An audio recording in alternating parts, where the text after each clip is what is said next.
Olá, boa noite! Sejam bem-vindas a mais um programa, sejam bem-vindas a mais uma segunda-feira no nosso bate-papo mais gostoso da semana. Que bom que você está aqui, que bom que você também já compartilhou o link com suas amigas, já chamou para também fazer parte aqui do nosso bate-papo, mas se você ainda não fez, dá tempo, vai lá, solta o link por aí, vamos alcançar mais mulheres, porque hoje nós vamos falar sobre um tema show, um tema maravilhoso.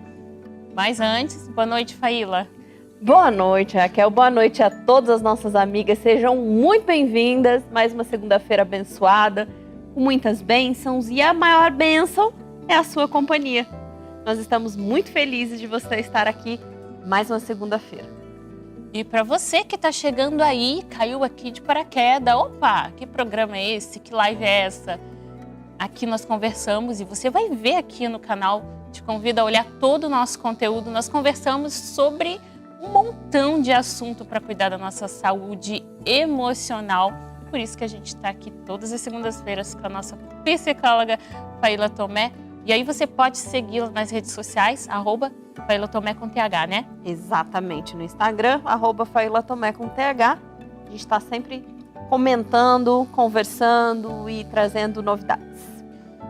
E se você também gosta daquele momento especial de reflexão, a Faíla faz uma live em alguns sábados, mas ela sempre coloca lá, então eu acompanho nos stories dela, onde ela faz reflexão com vocês, ora com vocês e é muito legal. Geralmente sábado à tarde, né, Faíla? Exato. Teve um período aí que eu não estava conseguindo fazer live, o Instagram não estava deixando abrir live, mas agora já voltou tudo ao normal, agora a gente vai retomar as lives de oração no sábado.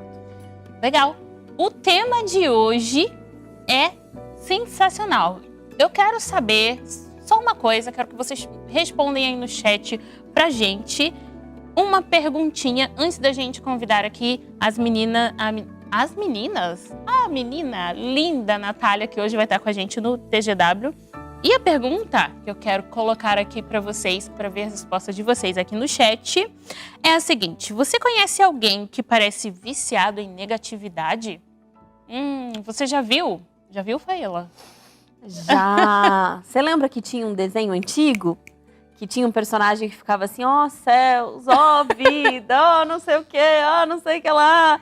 E, infelizmente é mais comum do que a gente imagina. Mas você aí, conhece? Ou será que você se reconhece como sendo uma pessoa muito negativa? Vamos conversar sobre isso. Eu lembro desse desenho e assim a gente vai denunciando cada vez mais a nossa...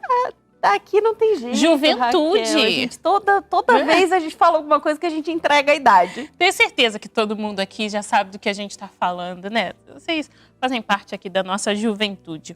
Mas muito legal, vamos para aquele momento super especial que é o momento TGW. Hoje nós vamos falar com a Natália Alcântara. A Natália, ela é enfermeira, ela é técnica em ginecologia, é técnica em amamentação, aleitamento materno, e, enfim, ela é cheia de especialidades e a gente vai convidá-la e hoje ela vai falar sobre um assunto que, olha, é de interesse de todas nós, porque para quem não está nessa fase, vai chegar lá. Ela vai falar sobre menopausa. Boa noite, Natália, seja bem-vinda, fala aí com a gente. Boa noite, Faíla. Boa noite, Raquel. Meninas, muito obrigada pelo convite, pela oportunidade de estar aqui como uma escritora do The Girl Writes. E boa noite a todas vocês, mulheres, que estão aqui, porque se vocês estão aqui, vocês são interessadas em vocês mesmas, na saúde espiritual, na saúde mental e na saúde física de vocês. E hoje eu vim falar sobre um assunto que é bem pertinente, que muitas pessoas possuem algumas dúvidas, e é para tirar essas dúvidas e passar até algumas dicas de como passar por esse período de forma mais tranquila. Sim, hoje eu estou aqui para falar um pouco sobre menopausa, que as pessoas usam esse nome para uma coisa que na verdade não tem o mesmo significado. Menopausa é a ausência da menstruação durante um ano, 12 meses completos. Então é uma data, é um dia onde você fica 12 meses completos, um ano inteiro sem nenhum sangue vindo. Aquele dia que se completou 12 meses, aquele dia que completou um ano, aquele dia é sua menopausa. Acontece que antes de você chegar nesse dia, nessa data, você passa por um processo e após ela você também passa por um período que a gente chama um período em que você está saindo da vida reprodutiva, em que você é capaz de engravidar, para o período da vida, sua vida não reprodutiva, onde você não é mais capaz de engravidar. E esse período em si se chama climatério. E dentro desse período está a menopausa. E esse período do climatério é onde todos os seus hormônios femininos principais, como o estrogênio e a progesterona, eles estão diminuindo. E quando eles estão diminuindo, alguns sintomas e alguns sinais aparecem que podem incomodar um pouquinho você. Então aquele calor intenso, insuportável, que você acorda no meio da noite se abanando, ligando o ar-condicionado, ventilador, tudo, tirando aquela coberta, tirando tudo que você tem para poder se sentir mais confortável. Esse calor intenso que a gente chama de fogaste é um sintoma do climatério, porque os hormônios realmente estão diminuindo. A insônia também pode acarretar você, porque a glândula pineal que controla o seu sono, ela também pode ter algumas desregularidades com esse processo em que os seus hormônios também estão baixando. E com tudo isso também vem outros sintomas, como a irritabilidade, a secura vaginal. Algumas mulheres até relatam que se sente como se fosse o chão do deserto, a parede da vagina, em que ela se sente rasgando mesmo, chega a arde. E é porque a vagina realmente está seca, a lubrificação diminui, a libido diminui. E por diminuir, tem esses sintomas por consequência. Obviamente que tem mulheres que sentem isso muito forte mesmo, e passam não só meses, mas anos sentindo todos esses sintomas de forma bem presente. Já tem mulheres que não sentem nada ou sentem esses sintomas bem leves. Isso vai variar da forma que você leva a vida, desde a sua primeira menstruação até a última. E os seus hábitos, como a sua alimentação, atividade física, estresse, a qualidade de vida que você tem na sua vida reprodutiva vai determinar a qualidade de vida que você vai ter na saída da sua vida reprodutiva. E é por isso que os cuidados que precisamos ter hoje devem ser levados por todo esse período, para que você e eu possamos passar por esse período da forma mais tranquila possível. Então sim, invista em alimentos saudáveis, alimentos orgânicos, invista também em exercício, prática de exercício físico, porque é o exercício físico que mantém o meu corpo e o seu corpo produzindo hormônios, e assim ele vai trabalhar em harmonia. E evita aqueles momentos de estresse, foge um pouquinho, dá um tô nem aí para algumas coisas, isso é muito importante. Porque se você também estiver estressado, irritado, você libera um hormônio chamado cortisol que inibe esses outros hormônios que querem apenas cuidar de você. E não se esqueça, o que você faz hoje pode ter consequência lá na frente. E pode demorar até um pouquinho, mas essa consequência vem. Então, cuide da sua saúde hoje, para que você esteja bem hoje e lá na frente também. Um beijo, fique com Deus. Se cuida, mulher. Muito obrigada, Natália. Olha, sempre as dicas da Natália são maravilhosas, né? A Natália é muito boa, muito boa. E, pra falar bem a verdade, eu não tô muito interessada em chegar nessa fase. Eu também não quero não, mas já que ela é inevitável, a gente tem que fazer o nosso melhor agora pra chegar lá muito bem. E aí... Só tem esse segredo, não dá pra tentar chegar lá bem se viver uma vida ruim. A Natália já deu todas as dicas, né? Exercício físico, uma boa alimentação, fugir do estresse, fazer algo que relaxa, algo que você fica mais tranquila, estar aqui, né, com a gente. Acompanhar o programa só pra mulheres. Sentadinha aí. O que você tá fazendo falando nisso, hein? Você tá assistindo a gente como? Coloca aí no chat pra gente saber. Você tá lavando louça, preparando a janta? Ou você tá apenas assistindo sentadinha? Ou você tá fazendo seu tricô? Enfim, o que você tá fazendo? Ponto cruz? Você tá... O que você tá fazendo? Eu não sei o que mais, né? Mas tanta coisa, tem né? muitas coisas, né? A gente gostaria que você estivesse tranquila nesse momento, reservasse esse momento só pra isso. Mas eu sei que nem sempre é fácil, né? Que a gente leva uma vida... Eu mesmo estudo muitas aulas, muitas das minhas aulas são lavando louça. A gente já fez muito curso lavando louça, não fez? Cursos completos, gente. Dá pra crer que a gente faz um negócio desse? Pois é, e fazer o quê? O tempo que a gente tem, muito melhor, passando roupa, muito melhor do que ficar, sei lá, assistindo um seriado, alguma coisa que não vai acrescentar nada. Então, esperamos que você, para ter uma qualidade de vida, ouça tudo que a gente vai te dizer e coloque em prática. Isso aí. Adianta só ouvir também. Não adianta nada. Não é só ouvir. Esses dias disseram assim, esse programa tá mexendo com a cabeça das mulheres. Falei, que bom, era isso mesmo Estão que a gente colocando em queria. prática, né? Porque se for pra piorar, a gente não quer. A gente quer que melhore. Ficar no mesmo Exatamente. lugar não adianta. A gente tem que estar em constante transformação, sempre melhorando. E esse é o processo de melhora, de santificação. Por isso chama na Bíblia de processo. Porque a gente vai a vida inteira amadurecendo, melhorando, crescendo. Só que para amadurecer, melhorar e crescer, a gente precisa reconhecer. E aí, Raquel, eu tenho aqui 20 perguntas. Eita, Vamos entrar no nós. nosso tema? E hoje a gente vai falar então sobre felicidade. O oposto dela. Felicidade. Infelicidade. Nós vamos usar este livro aqui. Vai estar aí no link para vocês. É o Ciclo da Infelicidade, tá? Tá ali já a imagem, ok? Então ele vai falar sobre pessoas viciadas em serem infelizes. Sabe aquelas pessoas assim? Vamos ver se vocês reconhecem assim. Que parece que fica caçando motivo para ser infeliz. Que tá sempre mal-humorado, que critica tudo e todos ao seu redor, que passa muito tempo mergulhado em lembranças dolorosas, que tá sempre meio amargurado. Às vezes tá tudo bem. Sabe quando tá tudo bem? E de repente, do nada, a pessoa começa a pensar numa coisa ruim que aconteceu há não sei quanto tempo atrás e já começa a se entristecer e já vai ficando chateado, magoado e ninguém nem sabe por quê. Infelizmente, é mais fácil de encontrar pessoas assim do que a gente imagina. Aí você fala, Faila, acho que eu conheço alguém assim. Ou talvez, acho que eu tô meio assim. Vamos fazer 20 perguntinhas aqui. Eu quero que você perceba, anote, só pegue papel e caneta, né? Ou então assista aqui tudo, depois você volta e pega papel e caneta, mas você sabe já, né? Mas Raquel, a gente sempre fala. Sim. Começou o programa, caderninho na mão. Que aqui, né, vacilou. Você perde o bonde, como diz o povo. Então fica com papel e caneta na mão, que você já vai anotando a quantidade de sims, tá? Eu vou fazer a pergunta, você vai colocar quantos sims e quanto não. Então você faz 2 colunas ali, sim, não. Aguenta Eu vou aí, que já falando, colocar aqui você vai ticando ali, vai colocando risquinho, palitinho. Né? Sim, sim, sim, não, não, não. Sim, não, sim, não. Você pode colocar um talvez ali também, caso você fique meio na dúvida. Mas vamos lá. Vou fazer como se eu estivesse fazendo só para Raquel aqui, mas eu tô fazendo para todas vocês.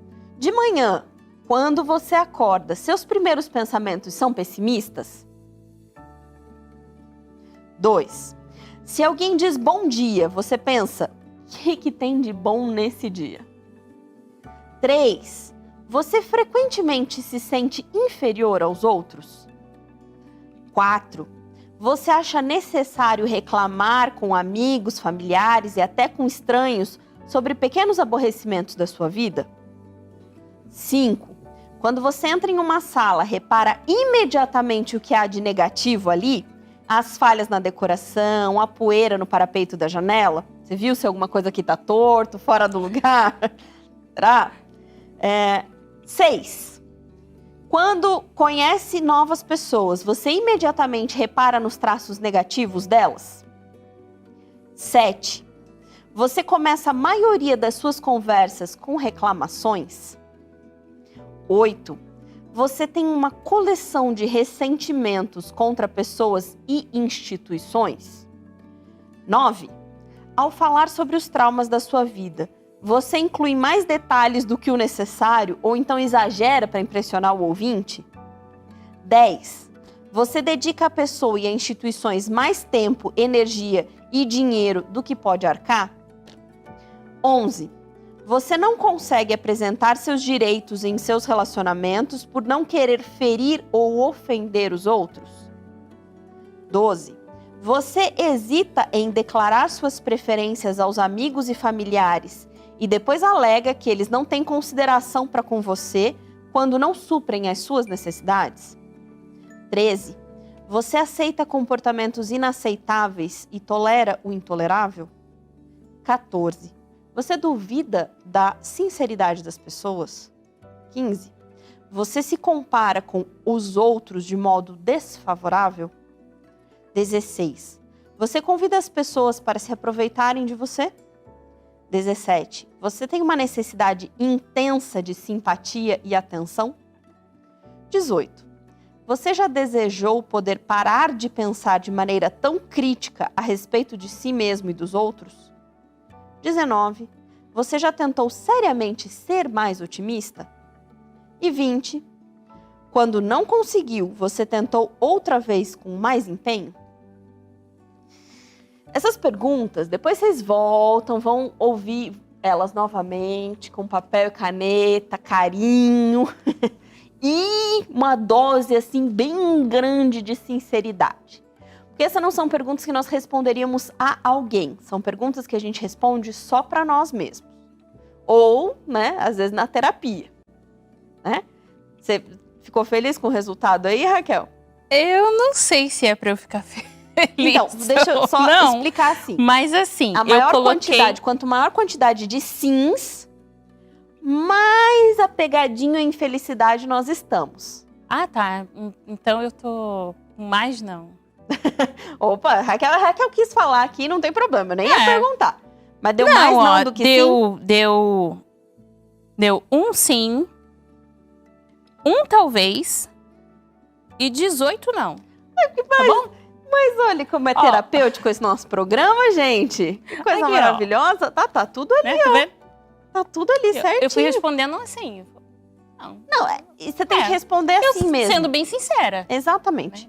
Qualquer teste que a gente fala aqui não é pra você ficar rememorando, relembrando. Porque se eu for pensar, não sei. A gente manipula. Não, isso daqui. Um dia. Não, mas eu não sou assim, então é... Então, mas pensando bem, tem horas que a gente fala, não, eu não faço isso. Né? Você conhece novas pessoas, imediatamente repara nos traços negativos dela? Eu não. Ei, pensando bem, né? Já fez isso. Às vezes, assim, né? Então, olhe com bastante carinho e bastante sinceridade. Isso aqui ninguém vai precisar ficar sabendo. Não é pra colocar num quadro e sair divulgando, falando, nossa, olha como eu sou maravilhosa, como minha situação tá péssima. Nenhuma das duas coisas. Você aí dentro vai entender se esse programa e de que forma esse programa pode te ajudar. E se você percebeu ali, talvez uma mãe, uma amiga, um familiar, né, um marido, um filho, que tem essas características, pode ser que ele seja uma coisa que a autora chamou de negaólatra. Negaólatra. Olha que palavra difícil, Uma gente. pessoa muito negativa. É uma pessoa viciada em infelicidade. Negaólatra. É tudo um nome chique pro negócio. Ficou mais chique. Mas de fato é ser viciado em infelicidade. Ou, né, nesta melancolia, nesta infelicidade, nesta coisa que te puxa para baixo, nesta negatividade. E aí eu quero começar contando algumas pequenas histórias. Rapidamente, algumas historinhas de alguns personagens, tá? Que até ela trouxe aqui no livro. Então, nós estamos falando um pouquinho do livro. Ela trouxe alguns personagens que ela conheceu durante a história dela. A autora, Carol Cannon, ela mesma se reconhece como uma negaólatra. Ela fala que ela teve que lutar muito contra isso, porque ela era muito viciada em infelicidade. Era um vício muito forte na vida dela. Ela teve que pedir muita ajuda de Deus para que ela conseguisse se livrar desse tipo de situação, desse tipo de problema. A negatividade, o vício na negatividade está linkado com a autoestima baixa. Sim, baixa autoestima. Mas ela pode se manifestar de diversas formas. Então eu vou contar algumas historinhas que vocês vão começar a perceber que não é um jeito só de ser. Porque muitas coisas dessas perguntas eu já me identifiquei no passado quando a minha autoestima era abaixo de 0. Exato. Né? Eu já fui, gente. Minha autoestima era... existia. Eu ficava, será que Mas isso que não existe? tem muito como você ser feliz ou ser otimista quando a sua autoestima está muito baixa. Porque você não acredita que pode mudar, não acredita na capacidade, não acredita em si, não acredita nas pessoas, não acredita sequer. Quando a gente tem baixa autoestima, a gente sequer acredita no poder de Deus na nossa vida. Porque a gente acha que tá tudo tão ruim, tão ruim, tão ruim, que a gente começa a duvidar que Deus é capaz de mudar alguma coisa em mim. Eu mudei muita coisa, eu me sinto muito melhor, minha autoestima mudou completamente. Hoje eu sou uma Deus. outra pessoa. Louvado seja Deus por isso. Então isso faz a diferença nisso daqui. Exato. Isso tem a ver. Eu lembro de coisas que eu já vivi, de como eu pensava e como eu penso hoje. Totalmente diferente. Exato. Não que a minha autoestima é 100%, né? Não, quem dera. Mas estamos Não é sempre não. trabalhando, né? É, mas caminhando. Opa, aqui não tá legal isso daqui, né? Vamos melhorar aqui. Exato. E aí ela vai contar algumas histórias. Primeira é da Paty. Paty era a pessoa mais, Paty a perfeita. Era a pessoa mais querida que ela conhecia no mundo. Muito querida, muito amada, muito... satisfazia todos os desejos dos amigos, antes mesmo deles acharem que precisavam e tudo mais. Só que ela estava sempre buscando a aprovação das pessoas. Então, quando... Ela estava sempre, lembra? Esse é um perfil que a gente sempre comenta aqui. Tá sempre buscando a aprovação de todo mundo e faz por todo mundo e isso e aquilo outro. Quando o beneficiário, aquele que ela ajudou, não retribuía do jeito que ela esperava, ela ficava ressentida, ela sentia ingratidão das pessoas doer muito forte, ela estava se achando que se aproveitavam dela e ela se desmanchava em autopiedade. Olha como as pessoas são ruins, olha como o mundo é cruel, olha como as coisas são complicadas e nananã. E aí ela murchava ali. Então ela ficava muito tempo infeliz, ela se ressentia por se esforçar muito em deixar todos felizes e no fundo ninguém fazia o mesmo por ela. Então, aos olhos de todo mundo ela era perfeita, mas por dentro ela estava sempre magoada, ressentida, se sentindo usada e tudo mais, tá? Conhecem alguém assim? Espero que não, espero que não. A segunda aqui seria a Rebeca, a justa. Rebeca era uma moderna Joana d'Arc. Ela se casou, apesar dos conselhos de pai, mãe e tudo mais, ela fez um mau casamento. E ela casou com um sujeito que depois se tornou alcoólatra abusivo.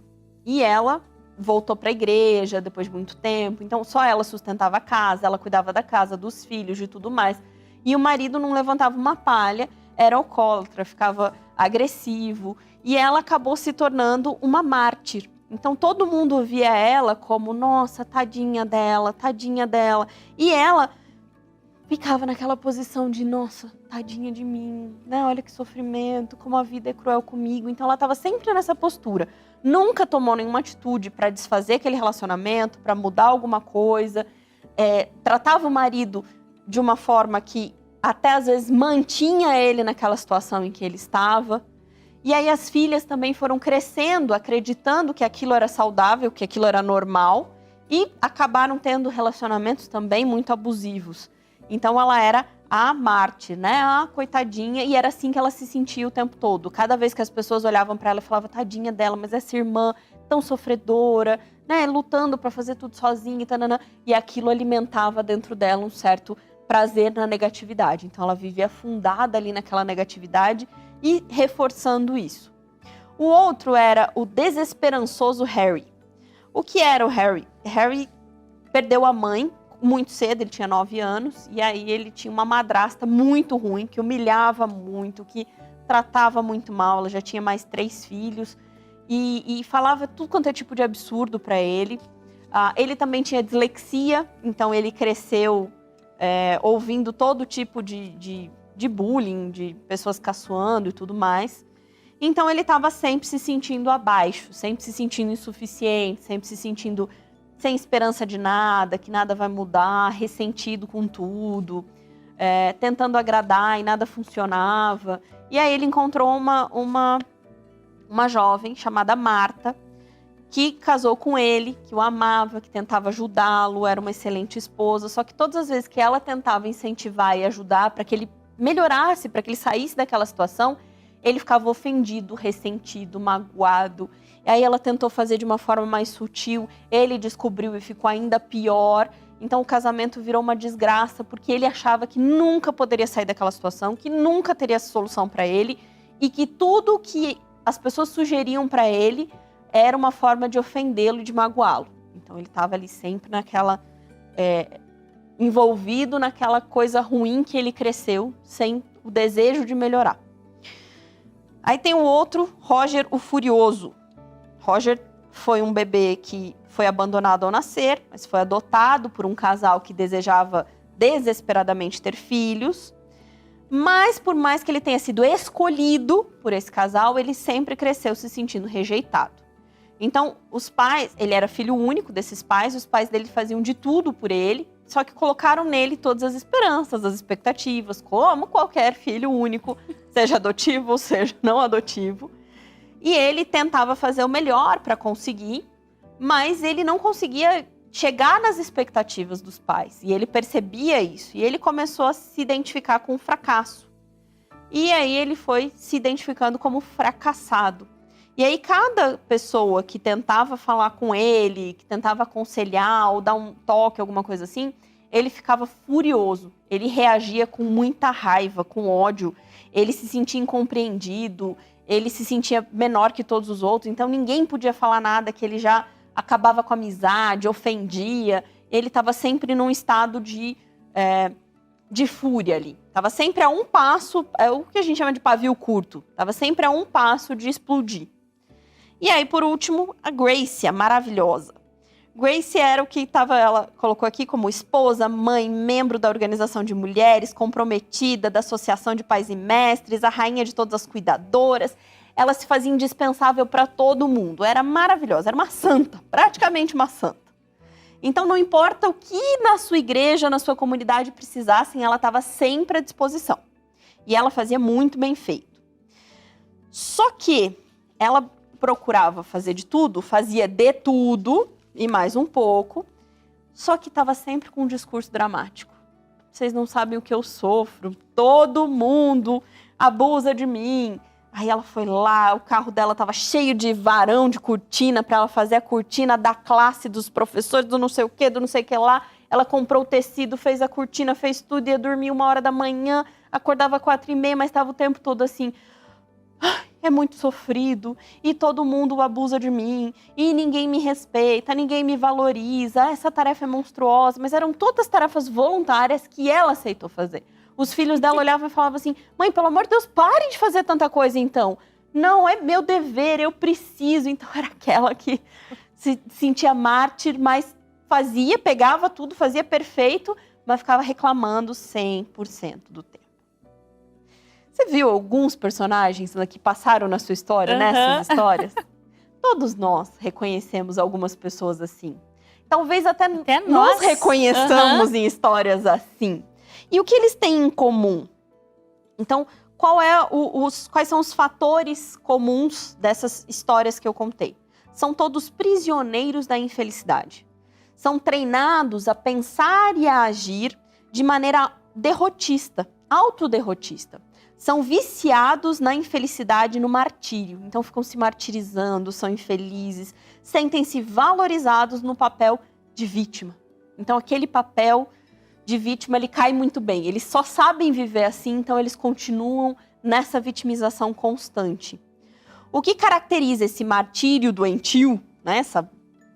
Essa cruz pesada demais que eu tenho que carregar, e eu torno ela ainda mais pesada, porque na minha cruz eu acrescento pedras, acrescento um monte de coisa, são os comportamentos autodegradantes e autodestrutivos, que sejam excessivos, irracionais, fora de controle, prejudiciais para o indivíduo e seus queridos, conduzidos por motivos inconscientes, porque a maioria ali não tem consciência de que está passando por esse processo, tá? Então não escolhe fazer isso, faz sem nem pensar.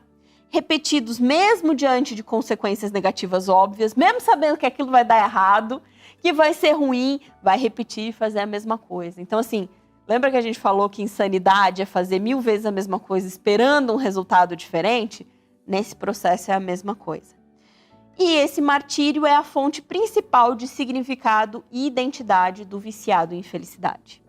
Então, de fato, a gente traz assim com uma certa leveza aqui, mas é de fato um tema muito complicado. Porque a gente acredita que a vida do cristão é uma vida de sofrimento, de abnegação e tudo mais, mas ela não precisa ser pesada desse jeito que muitas pessoas colocam. Elas se viciam nesse peso, nessa negatividade, nessa coisa ruim, que esse mundo tá mesmo uma porcaria, que tá tudo muito ruim, que a minha vida é um peso, que eu só vou ser feliz lá no céu. Só que pega o seu peso e distribui para todo mundo.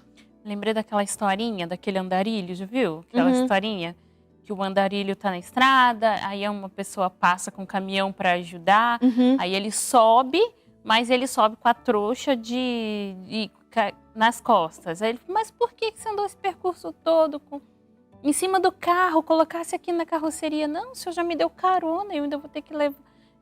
O máximo que eu posso fazer é levar minhas cargas nas costas. Né? É isso, entendeu?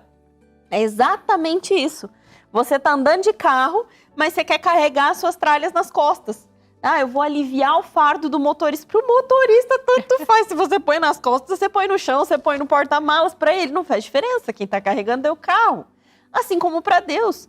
Para ele não faz diferença se você vai deixar na mão dele, porque para ele não pesa. Ou se você vai carregar tudo sozinho. Ou se você vai distribuir para sua família. Ele não quer que você faça isso. Faz diferença no sentido que ele não espera isso de nós. Mas nós carregarmos esse peso todo e falando, é porque eu estou aliviando o fardo de Deus. Né? Falando desse jeito fica parecendo muito óbvio. Mas é exatamente isso. Mas é exatamente isso. E tem uma frase que diz que a dor é inevitável, o sofrimento é opcional. É uma frase pequena, mas ela tem um significado muito profundo. Porque nesse mundo, a dor, vamos passar por inúmeras dores, decepções, perdas, frustrações. A dor é inevitável. Agora, o sofrimento, sofrer por ela, acrescentar ainda mais esta dor, esse sofrimento, é opcional. Eu estava falando com uma pessoa essa semana que me falou que ouviu da morte da cantora lá, né? Da Marília Gabriela. Marília Gabriela? Marília Mendonça. Mendonça, gente, olha só, tô profetizando a morte de outra pessoa. Gente, coitada, tá viva ainda essa. Marília Mendonça, pra vocês verem como eu conheço. Mas enfim, ela ouviu da Marília Mendonça a morte e ela se chocou tanto, todos nós nos chocamos, por quê? Porque é uma pessoa jovem, né, 26 anos, um filhinho pequeno, um acidente, uma coisa muito negativa, todos nós ficamos um pouco abalados, né, chocados.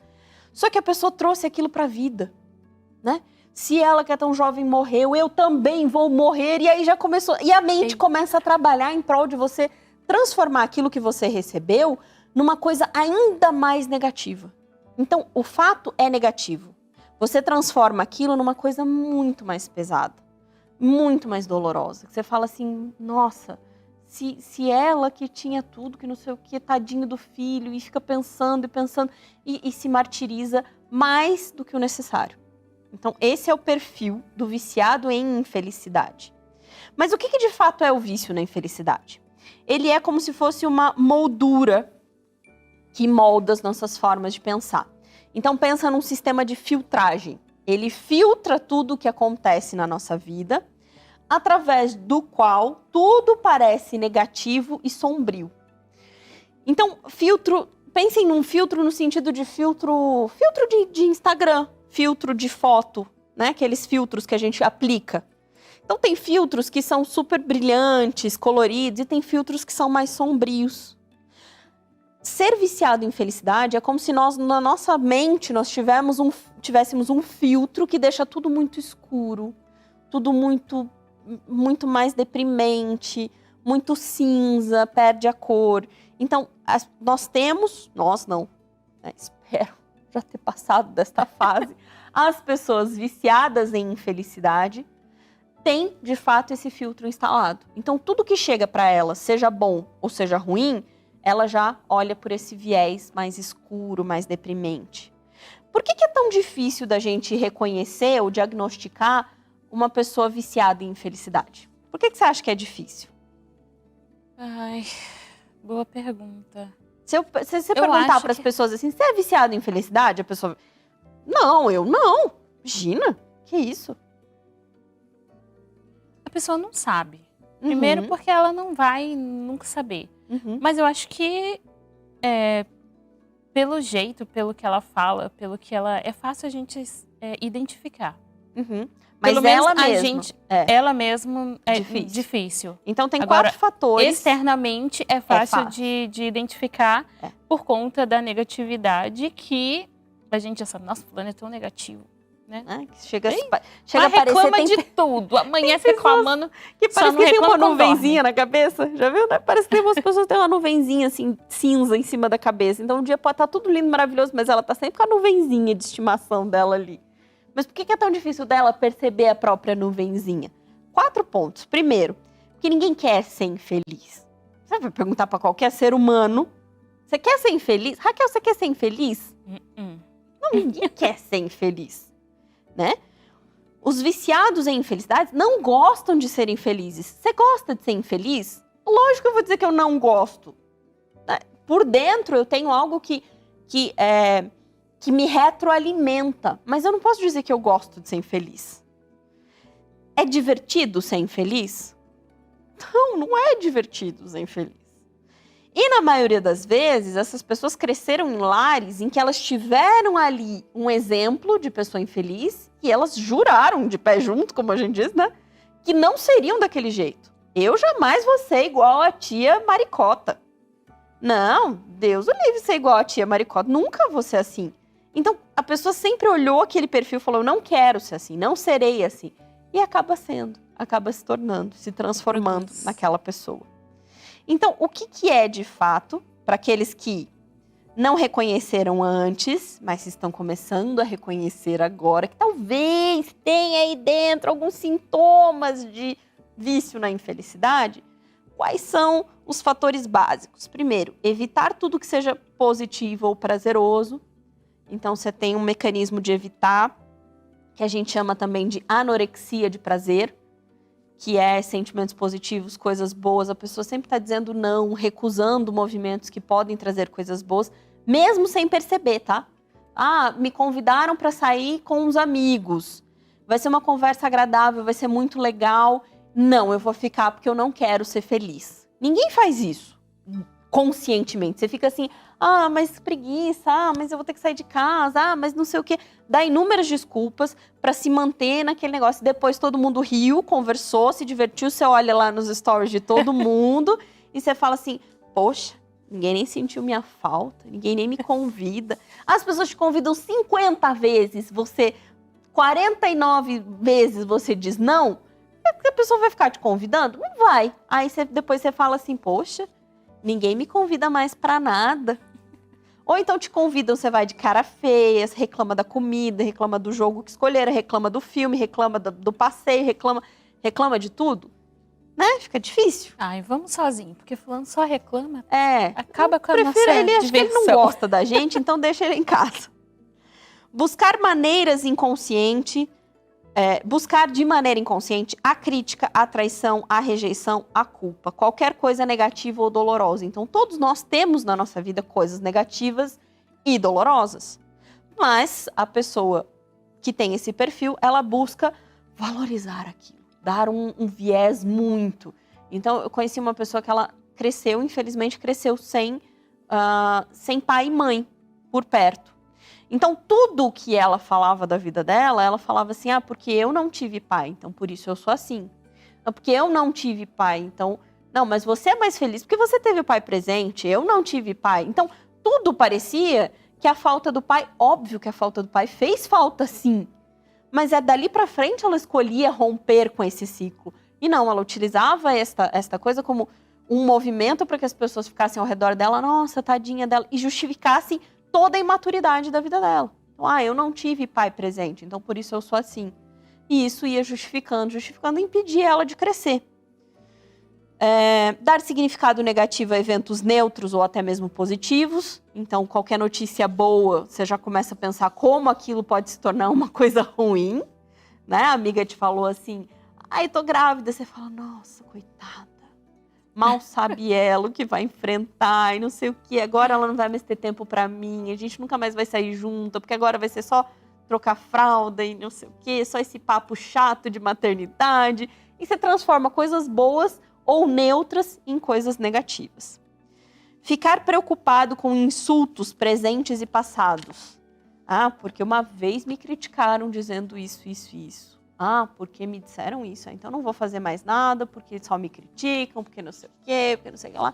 Fica excessivamente preocupado com o que os outros pensam, dizem, ou se recebeu alguma ofensa, algum insulto, aquilo se torna ali o centro de todas as decisões. E as pessoas lembram disso, dessas informações que não foram legais para elas, de uma forma tão intensa como se elas estivessem revivendo. Elas lembram palavra, ponto, vírgula e tudo mais.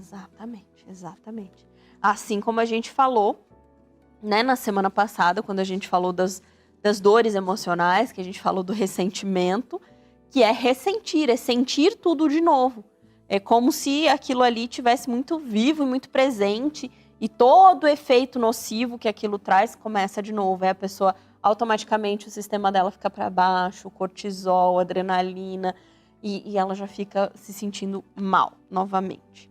E por último aqui, reclamar para aliviar sentimentos desconfortáveis, em vez de buscar lidar com o problema que causou desconforto. Então você vê que as pessoas adoram reclamar. Você fala, reclama, mas então por que você não faz isso? Ah, não, isso não vai dar certo. Ah, então por que você não faz tal coisa? Ah, não, tal coisa não sei o quê. Aí tudo que você tenta propor, a pessoa não quer nada. Não quer solucionar o problema, ela só quer, de fato, reclamar mesmo, pura e simplesmente.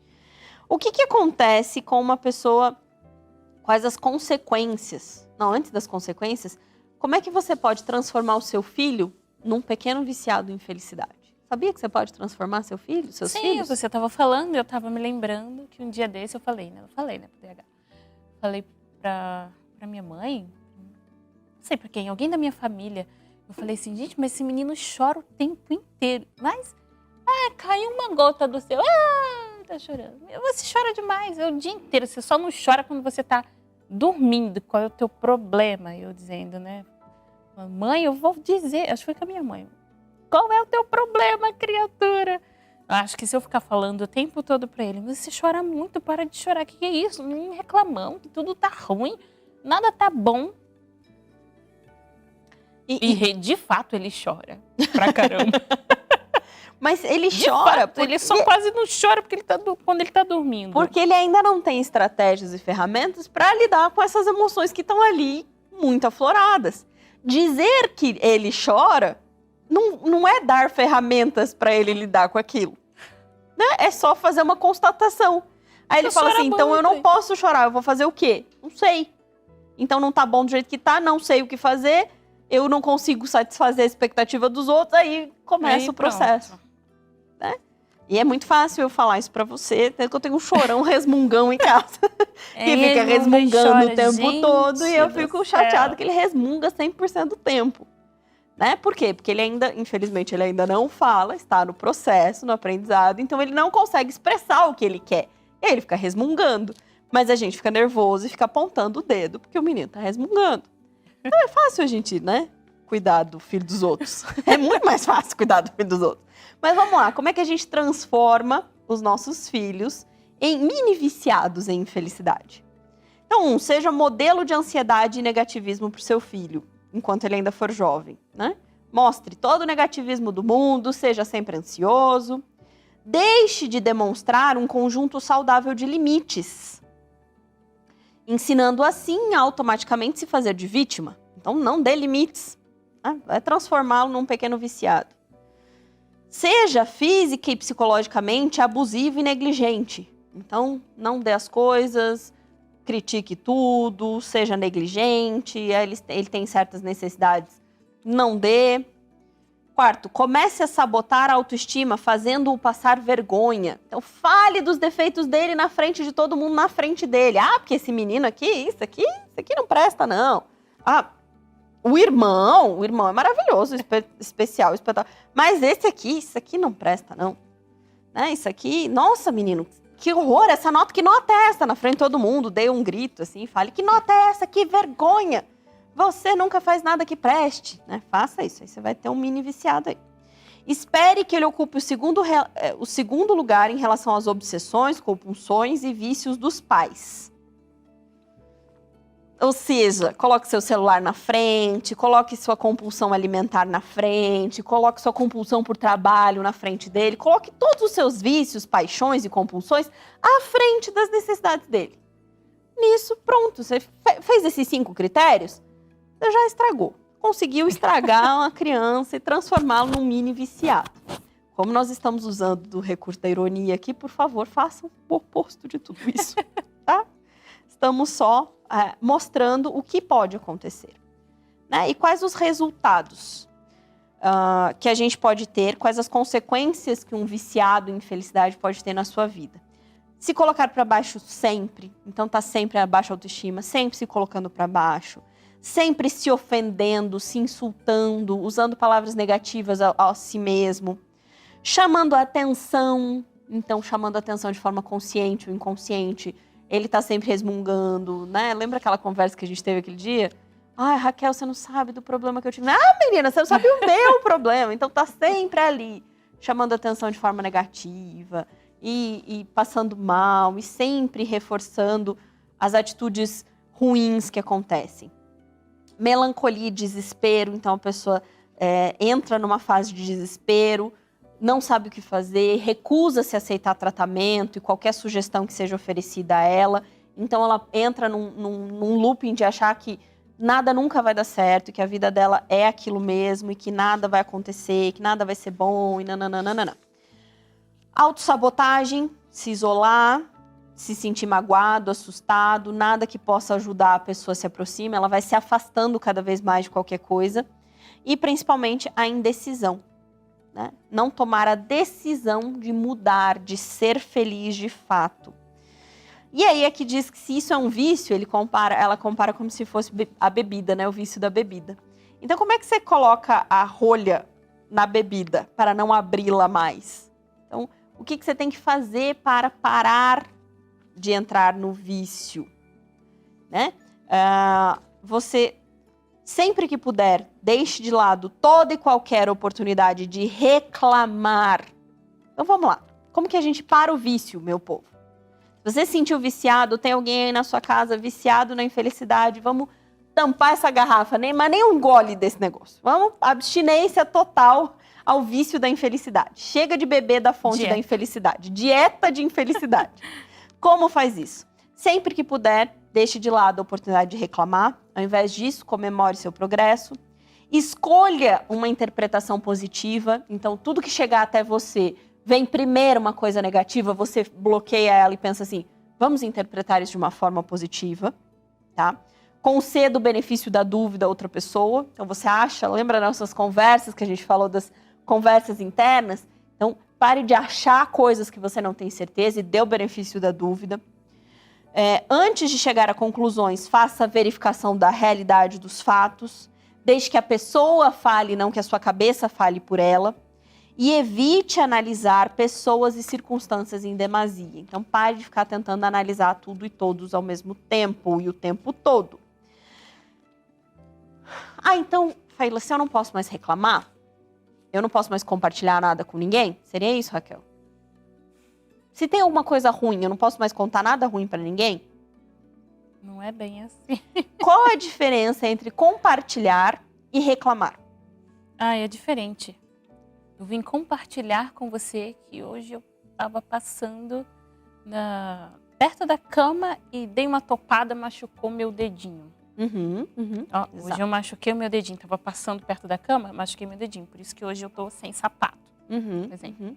Aí eu chego aqui, poxa, Faíla, hoje dei uma topada no meu dedinho, tô sem sapato por causa daquela cama. Por que eu fui tropeçar lá naquele lugar? Sei lá. Eu sou sempre assim, tudo pra mim dá errado, nada pra mim funciona. Justo hoje que eu queria vir com o meu sapato, né? Mas as coisas só acontecem quando a gente quer pôr o sapato no pé. Exato. Bom, por aí? Sei lá. Por aí, por aí. Mas vamos dar umas outras definições aqui, pra gente ir esclarecendo. Gente, é necessário compartilhar. A gente não vai se fechar em tudo na vida e ficar mudo agora daqui pra frente. Não posso mais falar nada de ruim que aconteceu, não posso mais reclamar com o marido, não posso mais dar uma sugestão, não posso fazer nada. Agora eu tenho que aguentar tudo calado. Não é isso, tá? Existe diferença entre compartilhar e reclamar. Compartilhar é assumir a propriedade do seu problema, buscando orientações boas e ordenadas a pessoas de confiança. Reclamação é passar o seu problema para outra pessoa esperando que ela resolva. Então, Raquel, eu não sei qual é o tema eu não sei como é que a gente vai decidir os temas até o fim do ano. Olha, eu tô cansada, eu tô exausta, eu não sei mais, minha cabeça não funciona. Ó, vê aí o que você faz. Isso é reclamação. Compartilhar é, Raquel, eu tô meio sem ideia. O que a gente faz? Vamos decidir os temas aí até o fim do ano? Me ajuda, dá uma luz para mim? Diferença. Motivo. Para que eu vou compartilhar? Para obter ajuda, direcionamento, apoio, se apartar de pensamento irracional, tocar a vida para frente. Qual é o motivo da reclamação? Obter atenção, afeição, aprovação, implorar pela simpatia, massagear o problema e persistir nele. Então, Raquel, todo mundo sabe que eu tô super sobrecarregada. Eu não aguento mais. Olha, eu tô cansada, eu tenho que fazer isso, eu tenho que fazer aquilo, tenho que fazer aquilo outro, aí tem que montar programa, aí tem que não sei o quê, tem que não sei o que lá. Aí eu tô querendo o quê? Que você olhe pra mim e diga assim, ó, tadinha dela, gente, que dó, que judiação. Quando eu falo, compartilho, falo, Raquel, o que a gente faz? Aí sim, eu tô obtendo ajuda, direcionamento, falo assim, eu acho que eu não vou dar conta. Você vira pra mim e fala assim, não, isso é racional, vai dar conta sim, nós vamos dar conta. Então, tem diferença, né? Quando eu tô reclamando, qualquer coisa que você diga, não, vamos junto fazer. Ah, mas a gente não tem tempo, não vai dar certo, ainda assim vai ser muito cansativo. Então, vai estar sempre ali no problema.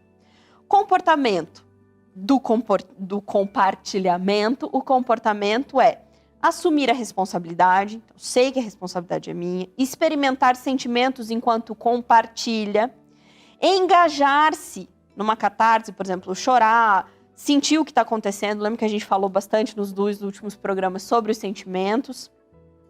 Pedir ajuda específica, então eu preciso da sua ajuda nisso. Eu sei que você não vai resolver todos os meus outros problemas. Você não vai me ajudar a ir lá, né, cuidar das crianças. Eu preciso direcionar o que eu quero que você me ajude, né? E libertar-se de preocupações excessivas e angústias. Qual é o comportamento da reclamação? Assumir uma posição de vítima. Sentimento é ausente, né? Você não sente alegria em compartilhar nem nada. Você só fica no choro, na lamúria e na sensação de vítima. Sentir-se triste a respeito de si próprio.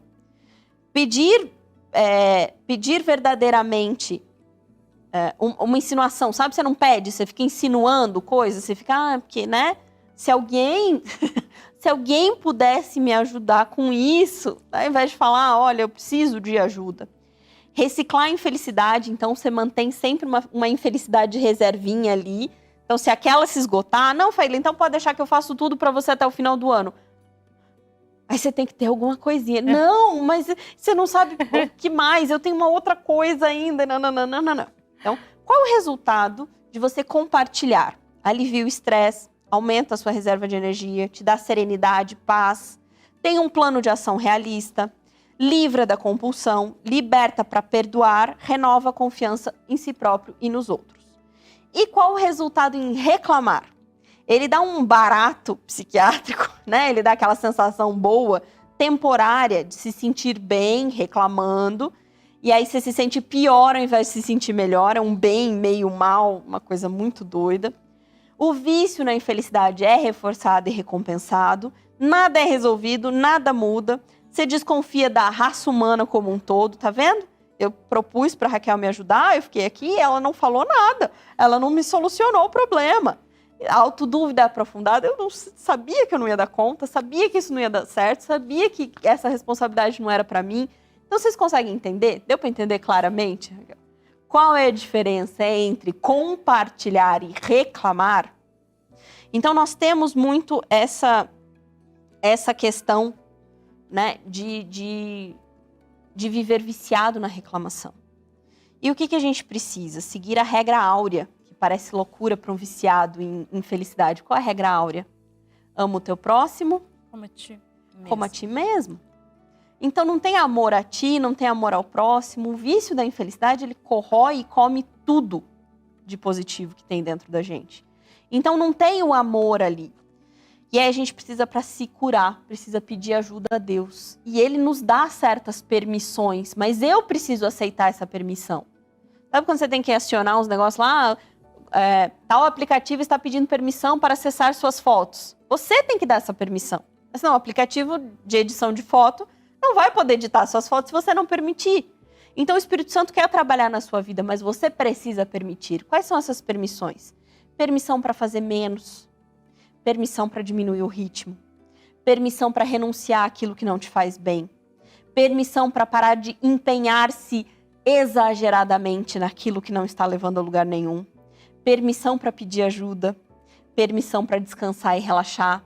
As pessoas não conseguem tirar um dia de folga, não conseguem tirar férias. Permissão para estabelecer e manter limites claros. Permissão para dar fim a conflitos que você nem sabe mais do que você está brigando ali, mas são conflitos perpétuos. Permissão para parar de bancar um Deus. Esse é o mais sério. Quando a gente tem essa noção dessa infelicidade, desta coisa ruim, que eu dou conta de fazer tudo, eu preciso tudo, eu tenho que absorver toda essa negatividade, toda essa coisa ruim, eu estou assumindo o papel de Deus na minha vida. Porque eu quero manter o controle, inclusive das coisas negativas que me acontecem. Eu não permito que Ele entre na minha vida, que Ele me transforme, que o Espírito Santo mude o meu coração. Então eu estou bancando um Deus. Nós precisamos dar essas permissões para que o Espírito Santo atue dentro do nosso coração, trabalhe em nós diariamente. E assim espero que cada um de vocês, na sua luta diária contra a infelicidade, receba esse auxílio maravilhoso do nosso Deus para que transforme seu coração e que ele seja sempre um espaço aberto para receber bons sentimentos, felicidade e a luz que vem de nosso Deus. Obrigada, Faíla. Chegou muito a tempo, mas eu gostaria de ter ouvido isso há um tempão atrás. Eu não me identifico como uma pessoa viciada em infelicidade. O tempo todo aqui, gente, eu mais calada aqui hoje, mas eu estou absorvendo cada palavra aqui. Isso foi muito bom para mim, muito bom. E apesar de eu viajar aqui na minha história, que tinha hora que eu acho que a Faíla imaginou que eu estava viajando. Estava realmente viajando aqui na minha história e pensando se em quais momentos eu manifestei, né, essas características. E, se eu soubesse disso antes, e pensando, né, se eu soubesse disso antes. Teria evitado isso, teria evitado isso. Aquilo. Olha, poderia ter agido diferente aqui. E eu teria ajudado, talvez, uma pessoa aqui. Eu estava fazendo isso, né? Eu estava fazendo isso aqui, fazendo esse processo. Mas sabe, Raquel, por que eu trouxe esse tema para a gente conversar aqui? Porque eu também sou uma viciada em felicidade e em recuperação. Porque para mim sempre foi muito fácil tratar as coisas dessa forma. Sempre puxando para baixo. Tem muito a ver com temperamento também. O meu temperamento, ele é melancólico. Então, naturalmente, tudo até estava falando com a Ilma hoje, com a minha sogra, falando que, naturalmente, qualquer notícia que chega pra mim, a primeira coisa que vem são pensamentos negativos. Vai dar errado, não vai dar certo. E eu tenho sempre que trabalhar com isso na minha mente. Então, normalmente chega uma notícia, eu já tenho que ficar quietinha, refletir, parar, pensar, pedir ajuda do Espírito Santo e ressignificar ela. Então, muita coisa, graças a Deus, na minha vida mudou muito. Mas o dia que eu comecei a ler esse livro, que eu encontrei esse livro, que inclusive eu acho que ele é da Ilma, ele é da minha sogra, esse livro, então preciso devolvê-lo. Aí, sogrinha. Já sabe que tem um livro Ajudou seu muito. Aqui. Isso caiu como você está vendo agora, né? Fala assim, nossa, se eu descobrisse isso antes, se eu soubesse disso antes. Mas cada coisa tem seu tempo, cada coisa tem seu momento, tanto para você, para mim, para você que está ouvindo a gente. Se chegou agora, sei lá, com 20 anos, com 30, com 40, com 60, com 80 anos, chegou na hora que tinha que chegar e ainda dá tempo de mudar. Eu acho que a maturidade, né? Eu talvez se tivesse ouvido isso há 10 anos atrás, eu não teria maturidade para compreender, para entender, para mudar, ou para aceitar. Exatamente. Como estou tendo essa oportunidade agora e está sendo muito bom. Que bom, fico feliz. Muito bom. Meninas, muito obrigada pela participação de vocês aqui na nossa noite, no nosso encontro de segunda-feira, vendo as respostas de vocês aqui no chat, especialmente sobre a pergunta. A gente vê que temos essas características, né? Nós aqui temos, vocês têm essas características. Mas é muito legal quando a gente se identifica, quando a gente se vê. Porque quando vemos, aí é um processo de cura, né? E inicia-se o processo de transformação, processo de mudança para melhor. Então, nós desejamos muito que cada dia nós possamos aceitar essa transformação do Espírito Santo, especialmente na vida de cada uma de nós, para que sejamos mulheres transformadas pelo poder de Deus. Amém. Um beijo para vocês. Chegamos ao fim do nosso programa. Um grande Semana que beijo vem para tem mais. vocês. Semana que vem a gente se encontra às 19h30. Esperamos você. Fiquem com Deus. Até lá.